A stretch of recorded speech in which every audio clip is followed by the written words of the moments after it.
నమస్కారం అండి. మీ ఎర్రంరెడ్డి తిరుపతి రెడ్డి. ఈరోజు కేటీఆర్ గారు ఏసీబీ విచారణ తర్వాత వారు మాట్లాడినటువంటి మాటలు వింటుంటే ఆ యొక్క కాన్ఫిడెన్స్ లెవెల్ చూస్తూ ఉంటే అది కదా నాయకుడు అనిపిస్తూ ఉంది. ఎందుకంటే ఏ తప్పు చేయని వ్యక్తుల నుంచి వచ్చేటువంటి మాటలు అలాగే ఉంటాయి, తూటాల్లాగా ఉంటాయి. హరీష్ రావు గారు మాట్లాడినా, కేసీఆర్ గారు మాట్లాడినా, కేటీఆర్ గారు మాట్లాడినా, ఎందుకంటే అనునిత్యం వాళ్ళు తెలంగాణ కోసం తప్పించినటువంటి నాయకులు. తెలంగాణ తెలంగాణ తెలంగాణ వాళ్ళ యొక్క అంటే ఒకరు నీటిపారుదల రంగంలో నిష్ణాతులైతే హరీష్ రావు గారు, ఒకరు ఐటీ రంగంలో నిష్ణాతులు, ఒకరు మొత్తం ఏ విధంగా తెలంగాణ మొత్తం సమగ్రంగా ఎలా డెవలప్ చేయాలని కేసీఆర్ గారు కంకణం కట్టుకొని ఆ ఉద్యమం టైంలో తెలంగాణ సాధించడం కోసం ఎట్లా ప్రయత్నించారో, తర్వాత గత 10 ఏళ్ల కాలంలో కూడా తెలంగాణ అభివృద్ధి కోసం అట్లా తప్పించారు. కాబట్టి వాళ్ళ యొక్క కాన్ఫిడెన్స్ మాటల్లో ఇట్లా తూటాల్లాగా వస్తున్నాయి. ఏది మాట్లాడినా కూడా కాన్ఫిడెన్స్తో మాట్లాడదు. ఎందుకు తప్పు చేయనోడు అట్లా మాట్లాడతాడు, తప్పి చూసినోడే నంగినంగా ఉంటారు. ఏం తప్పు చేసిండని కేటీఆర్ గారికి ఈ ఫార్ములా 1 రేసుల నోటీసులు, తెలంగాణ యొక్క ఖ్యాతిని ఖండాంతరాలకు విస్తరించినందుకు ఆ ఫార్ములా 1 రేసు పెట్టి ఏముంది అందులో తప్పేముంది? మొత్తం ఏమన్నా ఆయన మన కమిషన్ రూపంలో తీసుకుంటే తప్పు ఏముంది?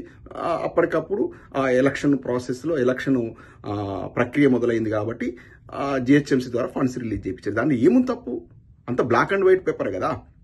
దానివల్ల ఖ్యాతి ఎంత పెరిగింది. తెలంగాణ ఖ్యాతి, హైదరాబాద్ ఖ్యాతి మొత్తం ఒక ప్రపంచ పటంలో సుస్థిరం చేశారు కదా వాళ్ళు. ఆ డెవలప్మెంట్ కాన్సెప్ట్లో ఎట్లున్న హైదరాబాదు ఎట్లుండే ఇంకా 10 డెవలప్మెంట్ వచ్చింది కదా బీఆర్ఎస్ పార్టీ అధికారంలోకి వచ్చిన తర్వాత. కాదనలేని సత్యం కదా. మీ మాజీ ఎమ్మెల్యే జగ్గారెడ్డి చెప్పిందే కదా. డైరెక్ట్ లైవ్లో ఒక విలేకరు అడిగితే ఇది కేటీఆర్ గారు చేసిన అభివృద్ధి అంటే, అవును కేటీఆర్తో సమతూయేటువంటి నాయకులు ఎవరు ఇక్కడ లేరు. అభివృద్ధిలో ఐటీ అభివృద్ధిని 50,000 కోట్లు ఉన్నటువంటి ఐటీ ఉత్పత్తులను 3 లక్షల కోట్లకు తీసుకెళ్ళిన మీ జగ్గారెడ్డి ఒప్పుకున్నాడు కదా. మీ కాంగ్రెస్ పార్టీ వాళ్ళు ఒక్కడైనా సన్నాసులు ఏమన్నా ప్రభుత్వం గత 18 నెలల్లో ఎంత చెండాలని చేసిర్రు? మీకు సిగ్గుందా?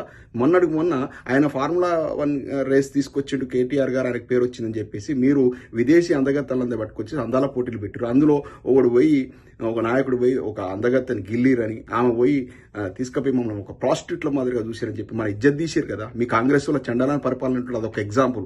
ఆయనేమో కేటీఆర్ గారేమో హైదరాబాద్ను బ్రాండ్ ఇమేజ్ను ఒక లెవెల్కి తీసుకెళ్తే మీరేమో అదపాతాలను తొక్కేసారు కదా అందాల పోటీ అని పెట్టి.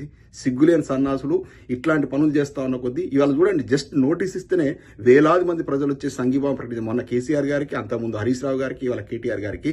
వాళ్ళని టచ్ చేస్తే తెలంగాణ అగ్గి కాదా? తెలంగాణ అగ్గి అవుతుంది. రాజకీయ ఉద్దండులు చంద్రబాబు నాయుడు, రాజశేఖర్ రెడ్డి లాంటి మహానాయకులే వాళ్ళనే తట్టుకొని, వాళ్ళ రాజకీయాన్నే తట్టుకొని నిలబడ్డటువంటి పార్టీ, ఉద్యమ పార్టీ ఇది మన అప్పటి టీఆర్ఎస్, ఇప్పుడు బీఆర్ఎస్. మీరేం చేస్తారు? కొనికిస్కాగాళ్ళు, గింత తున్నోళ్ళు మీరేం చేస్తారు? అడ్డంగా దొరికిన వాళ్ళు ఏసీబీ ఏం చేస్తుంది?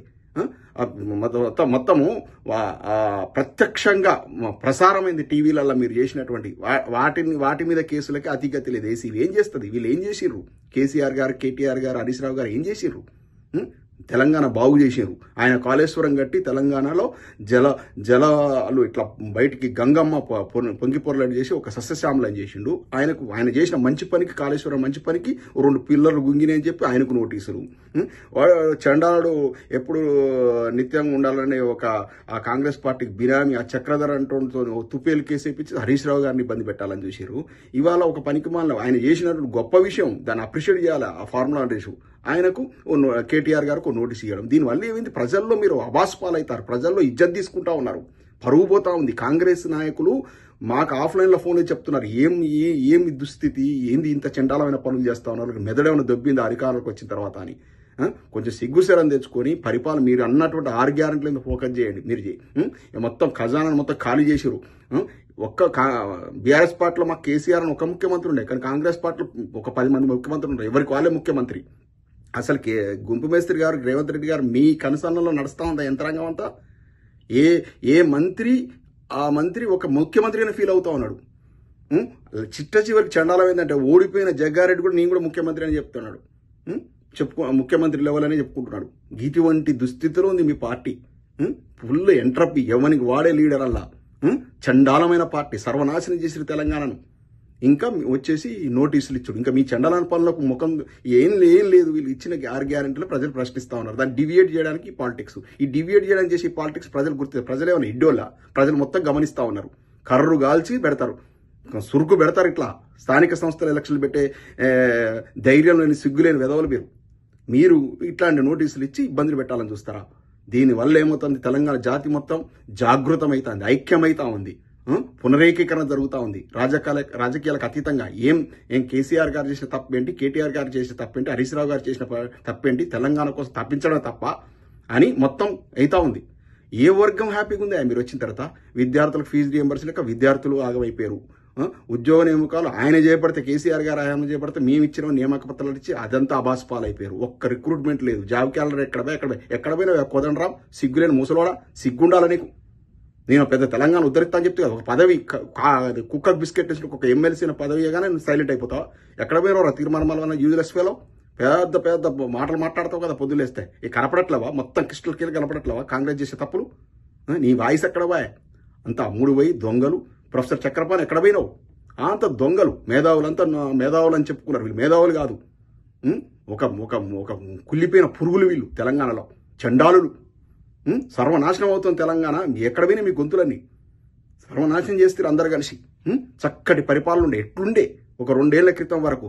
రైతుల జేబులు కలకల్లాని రైతుల బతుకులు బ్రహ్మాండంగా ఉండే. మొత్తం దివాలా తీసింది తెలంగాణ రాష్ట్రం. సర్వనాశనం అయిపోయింది కాంగ్రెస్ హయాంలో.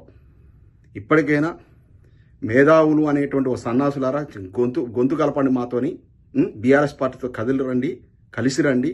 ఒక చక్కగా ఒక లీడర్ అపోజిషన్లో కనపడతాం, ఒక ఈటల రాజేందర్ ఒక్కడే కనపడతాం. నిజాలు నిర్భయంగా మాట్లాడతాడు. ఏ పార్టీ అయితే ఆ పార్టీలతో సంబంధం ఏందే, నిర్భయంగా మాట్లాడుతూ ఉన్నాడు, ఉన్నట్టు మాట్లాడుతున్నాడు. అట్లా మాట్లాడండి.